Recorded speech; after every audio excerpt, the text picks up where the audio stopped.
27 марта в 3 часа ночи на бульваре Молодой гвардии в Бишкеке обвалилась стена строящегося многоэтажного дома. Упавшие блоки пробили крышу соседнего дома, жители чудом остались живы, но получили различные травмы.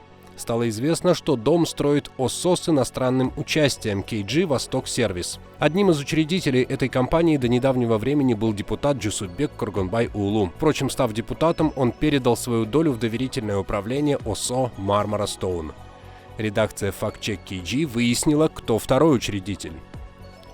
Фирма Bryna Trading and Investment Limited была создана в 2003 году. Она находится на юге Кипра в городе Лимассоле. Компания – это второй совладелец KG «Восток Сервис».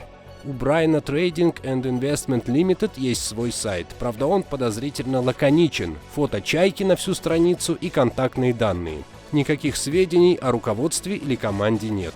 Номер телефона и фактический адрес этой скромной компании совпадают с данными еще одной кипрской фирмы, но уже более представительной – Multileasis Service Limited. На ее сайте есть подробная информация о команде из 8 человек и предоставляемых услугах. Отметим, что в обеих фирмах работает одна и та же сотрудница – Татьяна Касапи. Для того, чтобы уточнить, почему ОСО KG «Восток Сервис» сотрудничает с кипрской компанией, фактчекеры решили связаться с Джусупбеком Коргонбай-Уулу. Но, к сожалению, по словам его помощницы, он сейчас недоступен для комментариев, так как находится на больничном. Джусупбек Коргонбай-Уулу был депутатом бишкекского горкенеша от фракции Республика Атаджурт. Мандата он был лишен. У парламентария нашли российский паспорт. Но ему удалось оспорить это решение. В 2000 году Джусупбек Коргонбай-Уулу баллотировался в парламент в составе провластной партии Беримдик. Через год захотел снова стать депутатом БГК и вступил уже в партию НДПК. Обе попытки были безуспешны.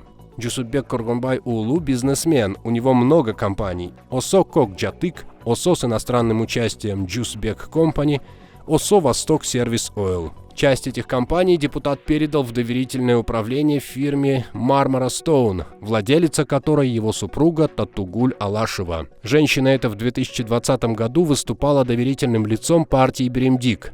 Судя по информации в соцсетях, Алашева работала в столичной прокуратуре, получала государственные почетные грамоты. Также удалось выяснить, что Джусупбек Коргонбай-Уулу до 2016 года имел бизнес на территории России. Нур Россия Компани – разработка гравийных и песчаных карьеров. Бекмир – деятельность, связанная с перевозками. Обе фирмы на текущий момент ликвидированы.